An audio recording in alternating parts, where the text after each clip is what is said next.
Hey, my friends, it's Rich Lewis. I hope you're doing well today. So, today is my latest installment of my Did You Know teaching series, and this is going to be video number 11. And we're finishing out the last part of our three-part series on the three-legged stool of eternal conscious torment. Today is going to be part 3, covering the Greek word basanos. Now, I know I mentioned before that kalazo in the last video is probably my favorite word I've had to learn in the Greek over these past 10 years, but Basanos may be a close second or maybe a tie. I really love this word. In fact, when I was first learning everything about Ultimate Redemption, I was really feeling led to write an academic work, and I was going to base it mostly off of this word Basanos. But then I had the idea for writing the novel, and so this word Basanos is still very much interwoven within the threads of the story. It's a huge component of the story. So I want to tell you a little bit more about that today, and help you better understand like where this is coming from in Scripture. Okay, so here we go. Did you know that the word used to describe torture and torment in the hell passages of the Bible actually means testing? Or more specifically, it means the word touchstone. Now that blew me away when I learned this, and I didn't quite understand what it meant. But as I dug more into this with learning about like the history of this word and what it was referencing, it was so mind-blowing. It was so powerful. So this word, when you look it up in the Greek, it literally means a touchstone. Well, these were literal stones that they used way back when. So the brief history on that: these stones, they were discovered about 700 years before Christ came to Earth, and sometimes they referred to them as Lydia stones. They were found in the country of Turkey. That's the earliest dating we have back to that, and so they're called Lydia stones. They're like these dark-colored stones. In fact, I've got one I'm going to show you in just a minute, a modern-day version of it, and just show you how it works. But what they would use these stones for, that they're tied to metallurgy, or the area of what's called assaying, okay, having to do with precious metals. And so what I want to do, I want to show you my handy dandy whiteboard that we like to use here and there. I want to bring this up and show you more of what I'm talking about here, okay? So let's see, try not to blind y'all. Okay, so if you look up top, you see that the root word of this is the word basanos, okay? And then it has other variations that are written up on the left and the right-hand side: basanistas, basanismo, and basaniso, okay? Those are the word variations you're going to find all throughout Scripture, particularly in the New Testament. And when you see them typically translated in the English, they tend to be over here on this side. They use the words either torment or torture. Some of the famous passages you'll find this in would be, for instance, the parable of Lazarus and the rich man. I promise I'm going to do a whole video on that at some point. I know I've referenced it several times. Also, when you look at a portion of Revelation where it talks about the lake of fire, this word is used there, okay? But interestingly enough, the lake of fire was actually a purification metaphor. More to come on that. I'll do a video on that at some point. But let's start at the top. Okay, so the word basanos, that's the word group this is coming from.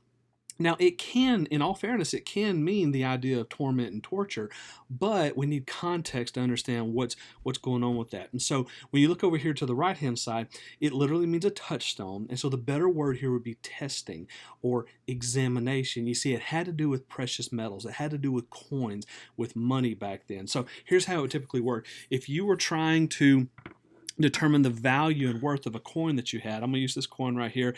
Now, this is not a pure gold coin. In fact, I'm not really sure what all's in it. Okay, but when you would take a coin, see, they didn't have a regular minting process back then during Jesus' day, before and after Jesus' day. So you had a lot of different coinage that would come from different empires. So you needed some kind of way of testing the purity levels of these coins. Like you needed to know how much gold is probably in this, or how much silver is probably in this coin. So what they would do, they would take what's called a touchstone. Now, this is a modern day version of a touchstone that my wife found for me a few years ago. I really appreciate it.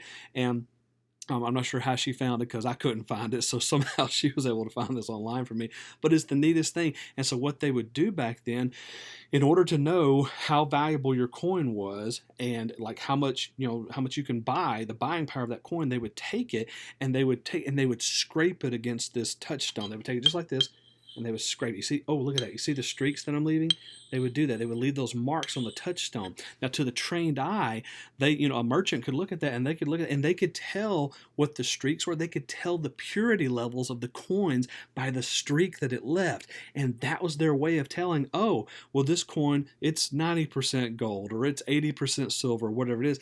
And that's what they used to reveal the buying power of the coin. So what is God trying to teach us through using these Basanos words, variations in Scripture when it's connected to this idea of a type of punishment after death. It's still part of the correction process because, see, the scraping against the touchstone, some writers even say they were tormenting the coin against the stone. They were torturing the coin against the stone.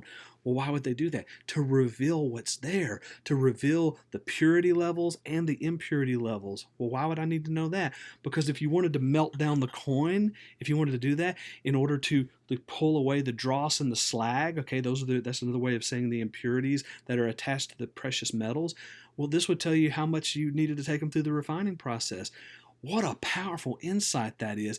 So the purpose of this idea, when the rich man wakes up in not in hell but in Hades, okay, proper Greek terminology there.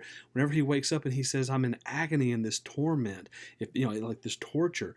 Well, it's because he's having to go through a very painful refining process, and he is nowhere near ready for life. I mean, here he is ordering Abraham to tell Lazarus to do something for him. Okay, he just hasn't got it yet. Okay, he's going to need some more time in those flames because it's revealing what needs to be worked on. Perhaps God is taking all of us through a process such as that. Perhaps just because we're experiencing this refining process that feels very torturous, very painful, very tormenting. It's not that God is tormenting us in a way of getting pleasure out of that or anything. Granted, they did use that word back then whenever they would interrogate prisoners, and particularly slaves, and some writers even quoted as the only way you can know that the testimony is reliable from a person is to torment it out of them. Okay, so that was a very messed up way that they used it back then, but these words did not lose their root meaning. It all goes back to you and me and every single one of us. We're a piece of gold. We're a piece of silver. We're silver and gold in God's eyes. Our value is set and determined by the one that made us. So he's taken us through this refining process to reveal what needs to be worked on so that it can continue to be worked on. And the beautiful thing about that, once you've been refined, once all the impurities have been pulled away and stripped away, now we get to shine like the gold that we are. And we know what our identity is now in Jesus. I hope that blesses you. I hope you enjoyed it. Let me know any questions that you got. And until the last hardest one, I'll talk to you next time. Bye-bye.